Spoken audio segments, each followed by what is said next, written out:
A John Nelson video bomb. Dove in. I like it. That's staying in the clip, by the way. We love you, John. Love you back. Thanks, John. See you Wednesday. That's John Nelson for Sucker Down here, everyone. And they cut the and the music off. music So it's stuff. perfect Perfect timing. So takeaway number one, guys, is preseason. It's a loss, and Dyla say, you know what, it's irritating to me, but at the end of the day, it's preseason. So a lot to work on, but some promising things, some not so promising things, but let's move on to Michigan. Yeah, I mean, look, I know I said on the show, like, I want them to come out here and be world beaters. Like, but I get it. Like, Like being 6-0? I said 7. But no, I get it. It's preseason. Like, you have to temper your expectations. I mean, Ronnie Dial even said it. Like, we don't want to lose, but he said he's not concerned. He's not worried. He had positive takeaways. He said there's lots of stuff that they need to work on. But I think the biggest thing to me that he said was that he sees now, like, what needs to be focused on. And I think that's encouraging because it's nice to get answers when we kind of ask those kind of questions. Like, what do you need to fix? You know, and I think before a lot of times we would hear like, oh, it's just like doing a little bit more of this or a little bit more of that. But he's like, no, we need more crosses in the box. We need to stop playing backwards as often because his quote was, it was boring.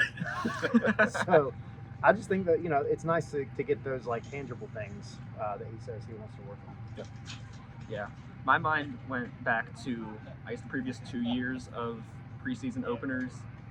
Neither was pretty. Neither was good.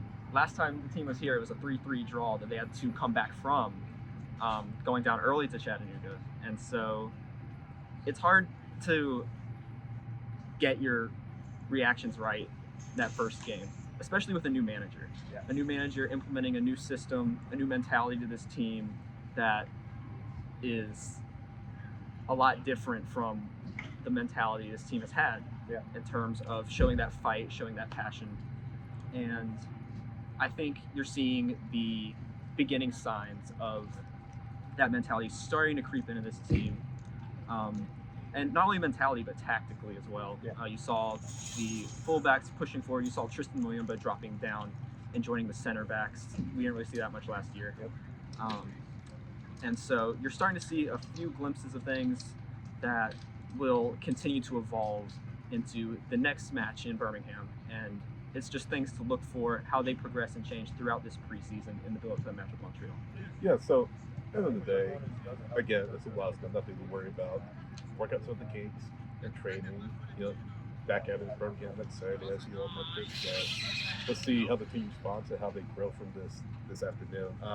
Takeaway number 2, the goal. Let's talk about Atlanta's goal. Really well-worked goal. Saba on the set piece, delivers it in the box to win. He beats it with the set, beats the goalkeeper, makes it 1-0. Of course, the goal wouldn't stand up. This guy, of course, scoring twice. But that's good to see. I asked Ronnie Dial about it, and he was encouraged by it. Hopefully, we see more of that from the team, from set pieces this season. Yeah, it's always nice, right, when you see a guy that came in from the Super Draft, right? He steps in and he immediately has an impact. Yep. Like, I get it, it's preseason, but the preseason is an opportunity for you to go out and show what you're about. And,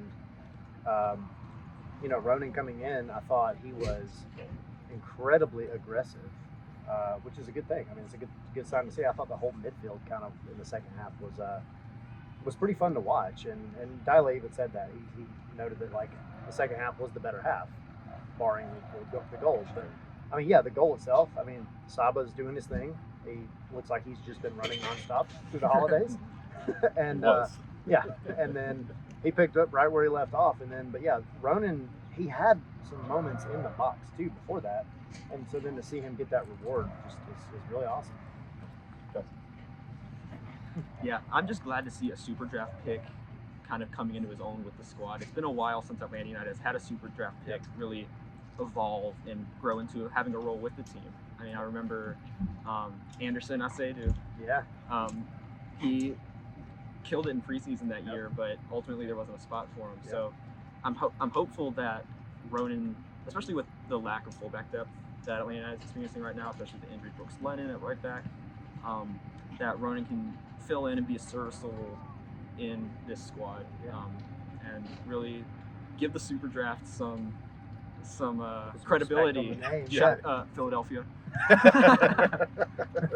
No, but Atlanta has been historically good in the Super Bowl. You look at Julian Gressel, you look at Miles Robinson, to name a few. So hopefully, run and win is another find in the Super Draft for the. And yeah, good to see him get involved right away. As you guys said. I'll say this really quick too.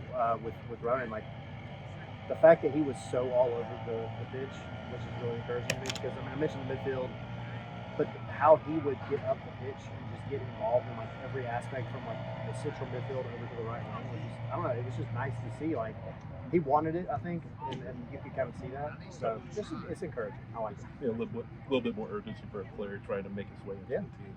So promising to see. Promising start for Roman tonight. Takeaway number 3: the young players. Lupin went into that mix as well, but John Key getting the start today. You saw Luke Brennan, you saw Matt Edwards, you saw a whole host of younger players. Throw no comment there. I mean, he's not young per se. I mean, he still is, but of course, a Chattanooga native making his mark. Noah Cobb Darby. Noah Cobb Darby, exactly. So that's good to see. A lot of them get the start out the gate. Of course, a lot more came on in the second half. So, I guess good impressions for some of them. Somewhere to work with, of course, they're young players, but yeah, a good start. Greg Zan especially said that's a good first step. When I asked him about Dr. John Key, good first step for the player who's going to be a homegrown in 2026. Yeah. Ronnie Dyla, he pointed out specifically as I asked him, like, what individual kind of performances or like relationships, performances on the, amongst a couple of players did you see that impressed you? Luke Brennan was one that popped up, and I thought Luke had a couple of really good runs. He was very aggressive. I mean, it was Luke Brennan as we've seen him, with the twos and with the times that he's played with the first team. He's aggressive. He's fast, way faster than he probably should be. And then Chong Kui, I was really keeping an eye on Chong Kui, and I thought, first of all, I don't know what protein he's taking. Kid is jacked. But yeah, I mean, I thought it was a solid performance. But he had a couple of mistakes. He got beat, a couple of times in the first half. But I mean, his positioning was pretty solid. He got up the field when he needed to. Whipped in a few good crosses. Whipped in some good crosses. So I mean, those are two definitely that stood out to me. Of course, running win was a big one. But pretty much any of the young guys out there in the second half, I was really impressed with. Yeah, I was specifically keeping an eye on Noah Cobb. Because Ryan Dylan had said earlier, and Garth Waterwood, that they expect Noah Cobb to have a big impact, especially in the first part of this season. And obviously Noah Cobb has a little more experience than maybe some of the other homegrowns have in his position. But I thought Noah did a great job with pairing with Luis Braun. I think he had a great block that denied one of Chattanooga's shots on target in the first half.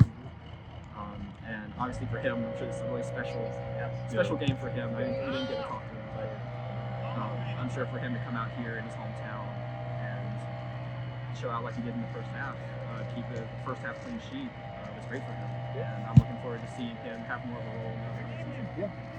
So 2-1, the score line. I'll let you know, lose to Chattanooga FC. But again, play to grow on.